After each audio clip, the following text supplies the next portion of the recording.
Hey there, Psych2Goers. Welcome back to our channel where we talk about all things psychology. Do you know anyone who's suffering from depression?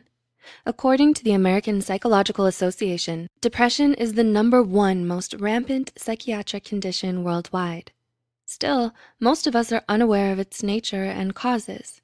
Making an effort to better understand it makes you more compassionate and better able to help those suffering from it. Before we begin, we would like to make a quick disclaimer. This video does not serve the purpose of self-diagnosis. Rather, it aims to help you understand the disorder better. With that said, here are 8 of the most widely researched causes of depression. 1. Stressful life events. Is an event causing you unusual stress lately? Most people who develop depression report experiencing a stressful life event in the recent past, like being in an accident, losing a job, getting a divorce, having a child, or experiencing a death in the family. Stress, however, is highly relative, and while not everyone who goes through these things becomes depressed, that doesn't mean that the people who do become depressed are just overreacting. We all react to stress to varying degrees.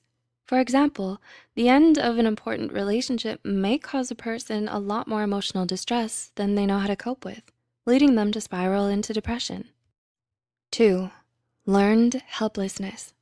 According to the theory of depression, pioneered by Martin Seligman, the founder of positive psychology, people succumb to depression when they feel powerless against the negative events of their lives. This happens when they have what psychologists call a depressive attributional style, which has 3 main characteristics. Number 1 is internal. This bad thing that happened is because of me. Secondly, it's stable. This bad thing will keep happening to me. And lastly, it's global. Everything in my life is bad. This kind of thinking is especially common in those who become depressed at an earlier age, and it fosters a strong sense of hopelessness that negatively impacts them for the rest of their lives. 3. Negative cognitive styles. This is all my fault. This sucks. Everyone doesn't care about me. Do you relate to these expressions? These are what Beck called cognitive distortions or problematic patterns of thinking.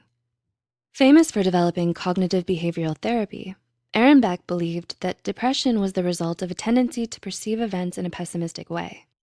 Choosing to see only the negative side of a situation or fixating too much on a minor mistake leads to development of depressive symptoms in people as well.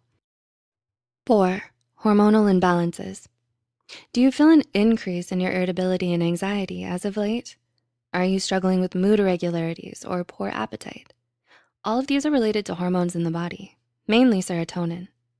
Like other disorders, depression also has its roots in hormonal imbalance. Studies show that low levels of the hormone serotonin might be responsible for the development of depression.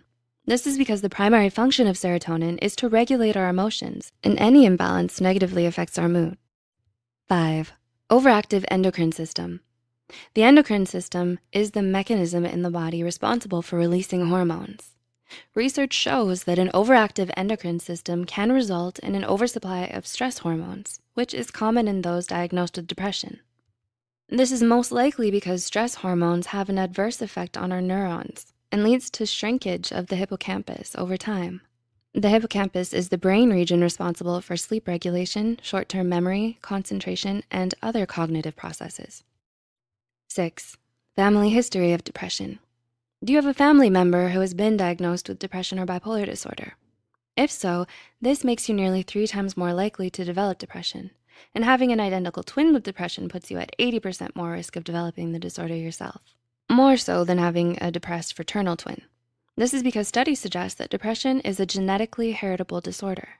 This does not, however, mean you are bound to suffer from it. It just means that you're more susceptible to it. 7.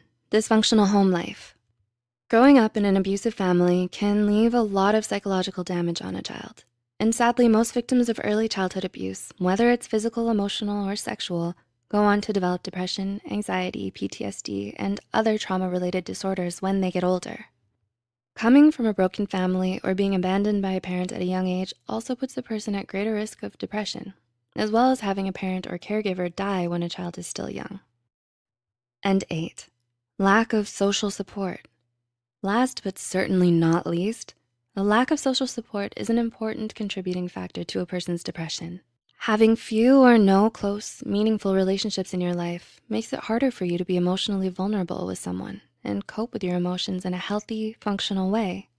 It leads you to feeling isolated and disconnected from those around you, fostering strong feelings of loneliness and worthlessness that could worsen into depression if left unresolved. Do you relate to any of these points mentioned in the video? A combination of several different factors that may vary from person to person can all lead to developing this disorder. So if you feel that you may be suffering from depression or know someone who is, don't hesitate to reach out to a mental health care professional today and get the help you need. If you found this video helpful, be sure to share it with someone who might also benefit from it. Like this video and subscribe to Psych2Go for more content. As always, thanks for watching.